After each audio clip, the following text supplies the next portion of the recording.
le domaine pharmaceutique, il n'y a pas de crise économique. L'Algérie, elle s'investit pleinement dans le domaine pharmaceutique. Vous parlez de crise économique, c'est-à-dire que l'Algérie produit actuellement et on est à 65% de la production du besoin national. Les autres sont couverts par l'importation.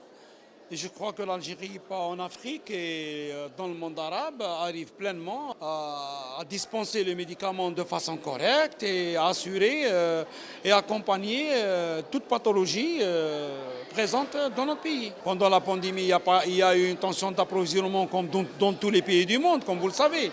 La pandémie a causé un déséquilibre et a causé un déséquilibre en matière d'approvisionnement, c'est tout à fait normal.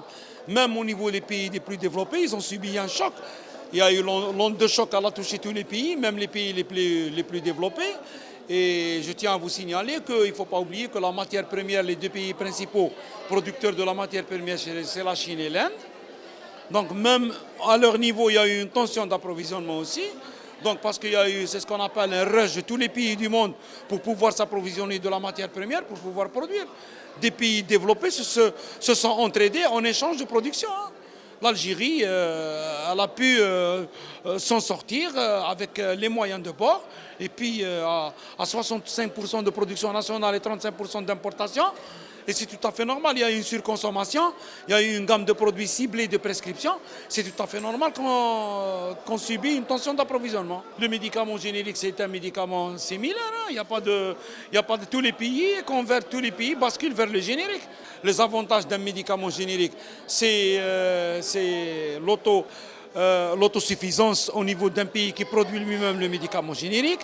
Secondo, le prix il est plus bas par rapport au princeps. Et puis, il fallait passer à cette option. Comme vous l'avez vu en 2021, il y a eu une réduction du prix de la facture de 800 millions de dollars, de 800 millions d'euros, qui est passé de 2 milliards à 1 milliard 200. Donc, on est arrivé à quand même...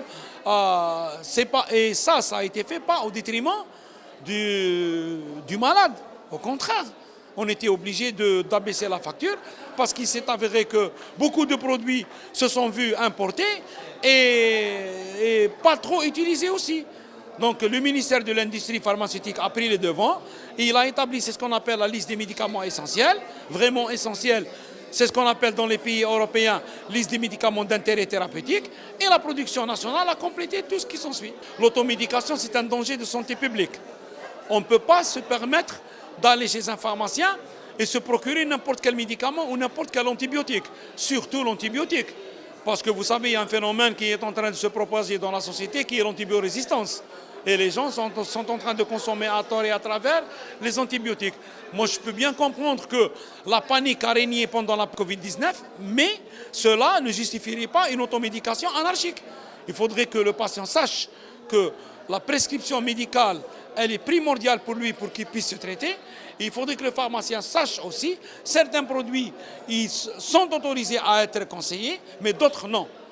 C'est du ressort du prescripteur, c'est du ressort du médecin de gérer ce genre de produits. Le nouveau code de déontologie, c'est une perspective en projection. Nous sommes en train justement de ramasser tous les avis des régions, du Conseil national. Et c'est une préoccupation majeure actuellement.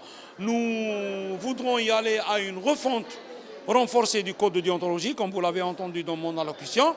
Et c'est très important pour nous. Bon, on doit changer beaucoup de choses. Et on doit lui donner beaucoup plus de prérogatives.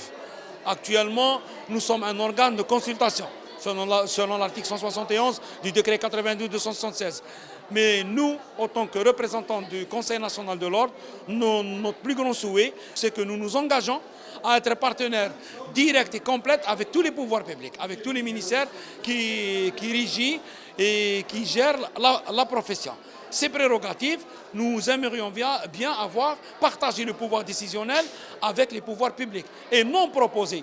Par exemple, je vous donne un exemple. En matière disciplinaire, les décisions de la commission de discipline au niveau de l'ordre, elles sont exécutoires par les pouvoirs publics. Mais beaucoup de décisions restent toujours non exécutées.